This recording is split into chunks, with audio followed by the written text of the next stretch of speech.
السلام علیکم ورحمۃ اللہ وبرکاتہ۔ دوستو ساتھیوں، اللہ پاک نے مرد سے عورت کی طرف اور عورت میں مرد کی طرف دلچسپی اور خواہش پیدا کی ہے، اور دونوں میں ایک دوسرے کی چاہت اور ضرورت رکھی ہے۔ دونوں کی زندگی ایک دوسرے کے بنا ادھوری رہتی ہے۔ اس چاہت کو نفسانی خواہش کہا جاتا ہے، جسے پورا کرنا انسانی فطرت کا تقاضا ہے۔ یہ خواہش پوری نہ ہو تو انسان کی زندگی ادھوری سی لگتی ہے۔ اس کے بنا انسان خوش تو رہتا ہے مگر اندر ہی اندر ایک مایوسی سی محسوس کرتا ہے۔ اس خواہش کو پورا کرنے کے لیے انسان کو جانوروں کی طرح بالکل آزاد نہیں چھوڑا گیا ہے۔ انسان چونکہ اللہ تبارک و تعالی کی مخلوق میں سے سب سے اشرف، عزت دار اور قابل احترام مخلوق ہے، اس لیے اللہ تبارک و تعالی نے، اللہ پاک نے انسان کو اس کی یہ ضرورتوں کو پورا کرنے کے لیے ایک عزت دار راستہ بتایا ہے، جو تقریباً سبھی دھرموں میں آج عام ہے۔ اسے انسان کی ضرورت سمجھتے ہوئے احترام کی نظروں سے دیکھا جا سکتا ہے۔ اسلام میں اس ملاپ کے لیے جو رہنمائی کی ہے اسے نکاح کہا جاتا ہے۔ نکاح کا مقصد یہ ہے کہ شریعت کے دائرے میں رہ کر انسان اس بندھن میں بندھ جانے کے بعد میاں بیوی اپنی خواہش پوری کریں جو وہ ایک دوسرے سے چاہتے ہیں۔ نکاح سے پہلے جو ایک دوسرے کے لیے حرام تھے، نکاح سے اب حلال ہو گئے۔ انہیں ایک دوسرے کے ساتھ رہنے کا دینی و قومی حق حاصل ہو گیا ہے۔ ان دونوں پر ایک دوسرے کی خدمت وغیرہ ضرورتیں پوری کرنے کی ذمہ داری آ گئی ہے۔ یہ سارے اختیارات نکاح کے دو لفظوں میں شامل ہوتے ہیں۔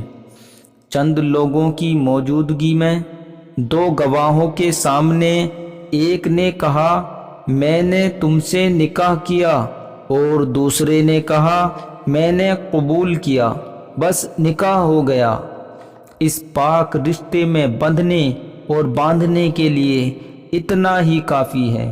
اللہ تبارک و تعالیٰ کے رسول حضرت محمد مصطفیٰ صلی اللہ علیہ وسلم نے اسی سادگی کے ساتھ مسجد نبوی میں نہ جانے کتنے صحابہ کو نکاح کے مبارک رشتے میں جوڑا۔ اسی لیے کہا جاتا ہے کہ نکاح مسجد میں ہونا چاہیے۔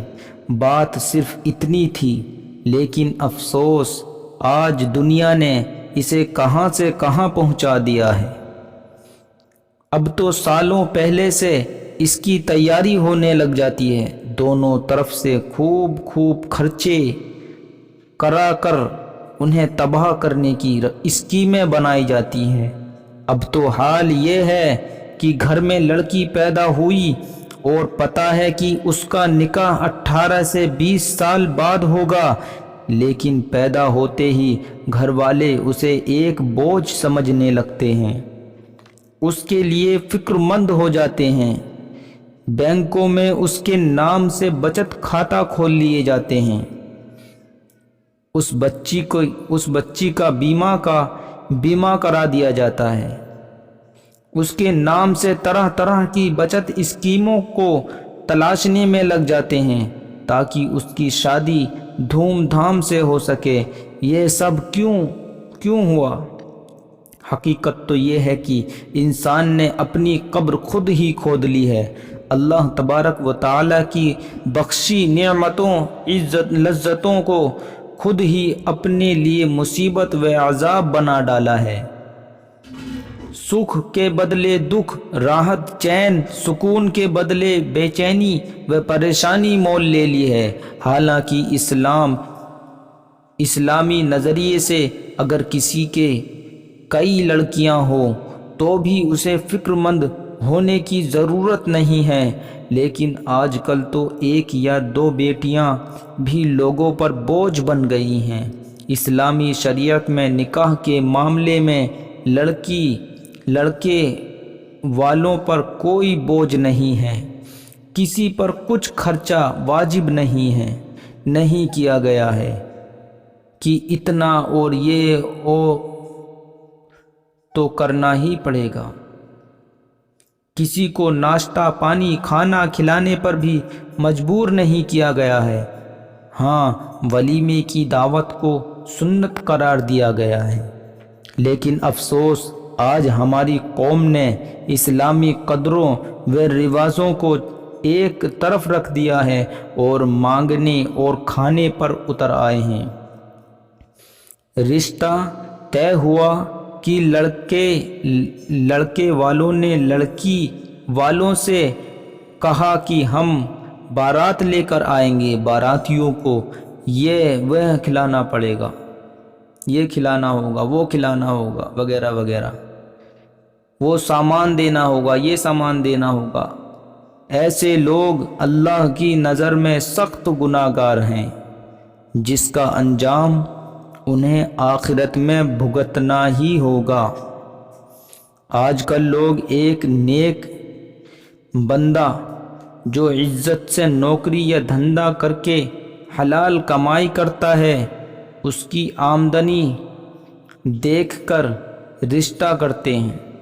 دوسری طرف اگر لڑکا پڑھا لکھا نہیں ہے اور اوپر سے گنڈا موالی ہے لیکن پیسے والا ہے، اسے خوشی سے اپنی لڑکی سونپ دیتے ہیں، بھلے ہی شادی کے بعد وہ اسے مارے پیٹے سب معلوم ہونے کے باوجود کچھ لوگ صرف پیسہ دیکھ کر اپنی پھول سی بیٹی اسے سونپ دیتے ہیں۔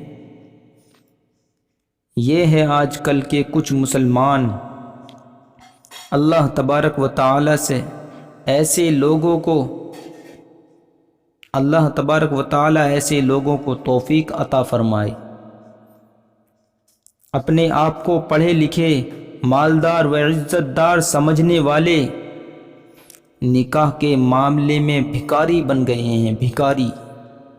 توبہ توبہ، اسلامی شریعت نے تو لڑکی والوں کو کچھ بھی خرچ کرنا ضروری نہیں قرار دیا ہے، بلکہ لڑکے والوں کو لڑکی کی مہر ادا کرنے کی تاکید عطا فرمائی ہے، کی تاکید دی ہے۔